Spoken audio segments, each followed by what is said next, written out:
Venons-en maintenant à ce qui s'est passé hier dans le Val-de-Marne. Un adolescent croyait livrer un jogging qu'il avait vendu sur Internet, un échange qui s'est mal passé et qui s'est fini par un coup de couteau mortel.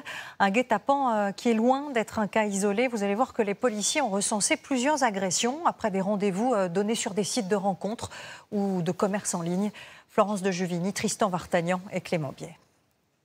Il s'était donné rendez-vous ici pour la remise en main propre d'un jogging de marque vendu via une annonce sur Internet. Mais hier soir, l'acheteur n'arrive pas seul. Ils sont 5 ou 6 jeunes, encagoulés, armés d'un couteau. Le vendeur, un adolescent de 17 ans, est poignardé à la cuisse, à l'artère fémorale. Il meurt de ses blessures. Je ne sais pas est-ce que c'est des pompiers ou c'est de la police, mais j'ai vu de loin, j'ai vu des gyrophares, donc ça... Voilà, c'est tout ce que j'ai remarqué, mais j'ai pas pensé que ça, c'est juste à côté. Selon les premiers éléments de l'enquête, l'acheteur n'avait pas l'intention de payer, mais bien de voler le jogging. Son prix, 150 €. Se faire agresser pour 150 €, ça fait bizarre quand même. Ça m'inquiète parce que je sais que ma fille, elle utilise beaucoup cette application. Comme elle, 4 Français sur 10 utilisent Vinted ou Le Bon Coin, des plateformes de vente de seconde main. Ces derniers mois, plusieurs affaires du même type. Il se fait trouer la main par un faux acheteur.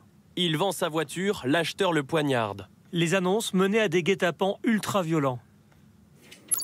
Comment savoir à qui on a affaire? Quelles sont les intentions de l'autre côté de l'écran? La question se pose aussi pour les sites de rencontres. Il y a 6 mois, Luc fait la connaissance d'un homme sur une application.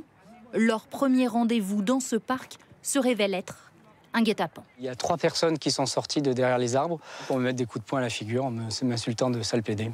Il pensait pourtant être en sécurité dans un lieu public.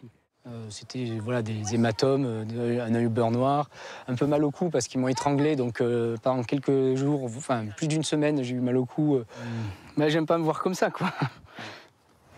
Les applications tentent de renforcer la sécurité de leurs utilisateurs. Celle-ci a développé une technologie de reconnaissance faciale.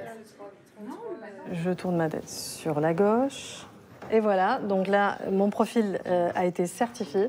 Et donc ça, c'est vraiment un gage de garantie pour nos utilisateurs qui se sentent beaucoup plus en confiance.